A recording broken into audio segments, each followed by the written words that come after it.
Totoo ba? Sinugod mo si Elaine? Hindi ko naman siya sinugod eh. She attacked me. Kahit tanungin mo pa si Maya. Bakit kasi ayaw mo na lang aminin? Na gusto mo kong saktan nun, di ba? Elaine, did you provoke her to do this? Kung ayaw mo maniwala, edi I don't wanna waste my time here anymore. Elaine, sandali lang. Sumama na sa impacta ngayon? Eh, wala na tayong magagawa eh. Kahit papano eh, mali naman din tayo na pumunta pa tayo sa lugar na yun.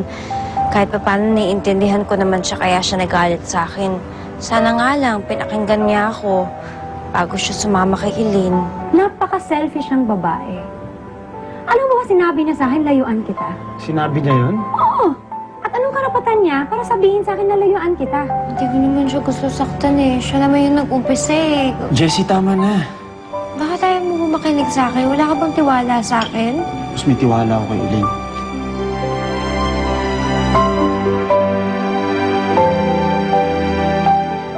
Wala. Talagang tinuluyan niyang kampehan si Elaine. Huwag ka na nga maglungkot-lungkutan dyan. Oo na, naisahan tayo ng impactang yun. Nakascore na naman siya kay Justin. Pero hindi pa huli ang lahat. Mababawi pa natin si Justin sa mga agaw na yon. Ayoko na pahirapan pa yung sarili ko. Eh, alam ko naman na si Elaine talaga yung gusto niya eh. Tigilan mo na nga yung pag-i-emote. Naku, hindi tayo papatalo, no? Magluto ka ulit ng sinigang. Para saan pa? Remember nung huli ka nagluto ng sinigang, hindi natiis ni Justin. Kaya I'm sure, kapag nagluto ka ulit, makakascore ka na naman ng bonggang-bongga for your efforts. Tsaka, hindi kayang gawin yun ni Elaine, no? Kaya sige na, Jessie. Magluto ka na ng sinigang at ipaglaban mo ang pag-ibig mo gamit ang sandok at kasirola. Alam mo, tama ka. Magluluto ko ng sinigang. Sige, Jessie, kaya mo yan, ate. Naku, I'm sure ikaw ang wagi ngayon.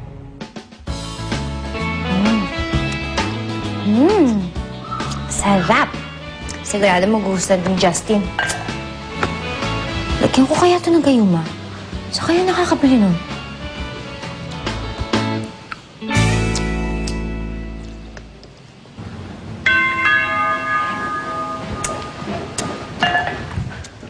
Ako na. Baka yung script ko lang yan.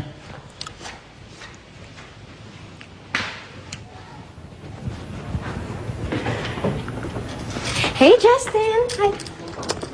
What's up? Wala naman. Busy ka ba?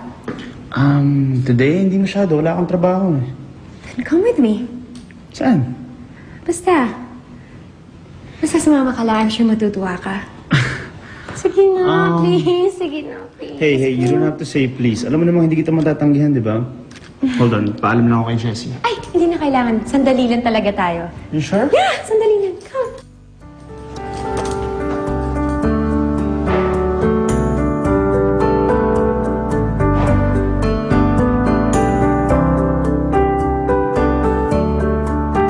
We're here.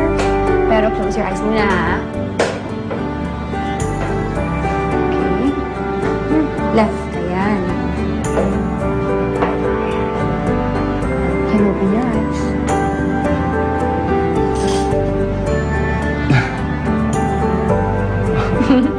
Naalala mo ba?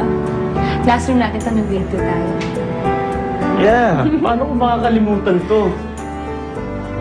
Eh dati pag may quiz tayo, humingi kang ballpen tsaka papel sa akin.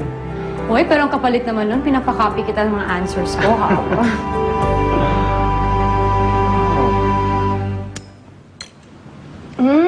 Best friend, ang sarap naman. Ang sarap mo na magluto ng sinigang. The best.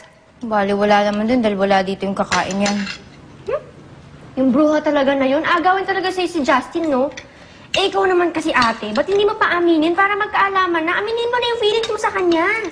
Bakit ko aaminin? Baka naman pahiya lang ako. Alam mo, ikaw Jessie, masyado ka kasing nega.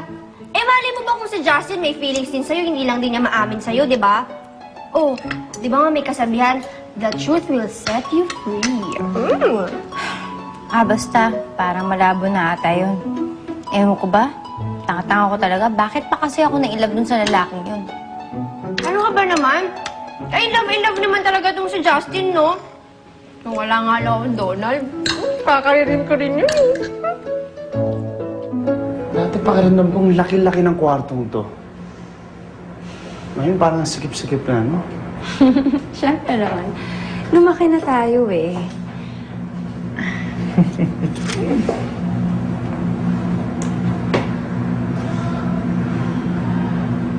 Thanks for bringing me here. Sarap palang balikan, ano? Sabi ko naman sa'yo, di ba, na matutuwa ka. Halika, po tayo. Try natin. Sige na. Diyan ka sa Facebook. Baka hindi na ako kasya dito. Ewan ko lang. Ay ako, kasya pa ako. Parang lumaba, palalo din. Naalala mo yung nasusubo mga kay Teacher Pastor? Yung lagi ka nag-cheat sa akin. Ano ka ba? Hindi ako yung nag-cheat sa'yo. Yung katabi ko nag-cheat sa'yo, kitang-kita. ikaw Oh. yun. Yung katabi ko, nag-cheat sa akin, hindi niya alam mali yung sagot ko.